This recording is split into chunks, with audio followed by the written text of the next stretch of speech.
بسم اللہ الرحمن الرحیم، شروع اللہ کے نام سے جو بڑا مہربان اور نہایت رحم کرنے والا ہے۔ السلام علیکم ورحمۃ اللہ وبرکاتہ۔ ناظرین، امید ہے کہ آپ سب خیریت سے ہوں گے۔ آج ہم بات کریں گے کلمہ تمجید پڑھنے کے کیا کیا فوائد ہیں۔ تو چلیے شروع کرتے ہیں۔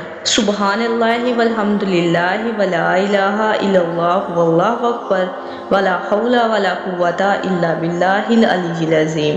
حضور اقدس صلی اللہ علیہ وسلم فرماتے ہیں کہ سب کلموں کے سردار یہ کلمہ ہے۔ اللہ تعالیٰ نے اپنے کلام پاک سے ان کلموں کو چھانٹ لیا ہے۔ جب کوئی بندہ کہتا ہے سبحان اللہ تو اس کو 10 نیکیاں ملتی ہیں اور 20 بدیاں اس کی مٹا دی جاتی ہیں، اور جب الحمدللہ کہتا ہے تب بھی ایسا ہی ثواب ملتا ہے۔ آخر کلمات پڑھنے والے کو ایسا ہی ثواب ملتا رہتا ہے۔ اور جو مرد یا عورت صبح و شام 100 بار سبحان اللہ پڑھے تو اس کو اللہ کی راہ میں 100 مجاہدوں کو گھوڑے پر سوار کرنے والے کے برابر ثواب ملتا ہے۔ اور جس نے صبح و شام 100 بار اللہ اکبر پڑھا تو قیامت کے روز اتنا ثواب کسی کو نہ ملے گا مگر اسی کو ملے گا جس نے اس کو پڑھا ہوگا۔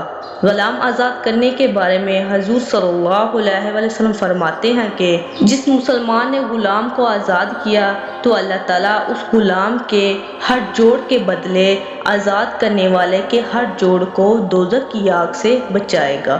ہاتھ کو ہاتھ کے بدلے، پاؤں کو پاؤں کے بدلے، شرمگاہ کو شرمگاہ کے بدلے۔ صرف لا حول ولا قوت الا باللہ کے متعلق حضور صلی اللہ علیہ وسلم فرماتے ہیں کہ ایک کم 100 بیماریوں کو اس کا پڑھنا دور کرتا ہے، رزق کا فکر بھی نہیں رہتا۔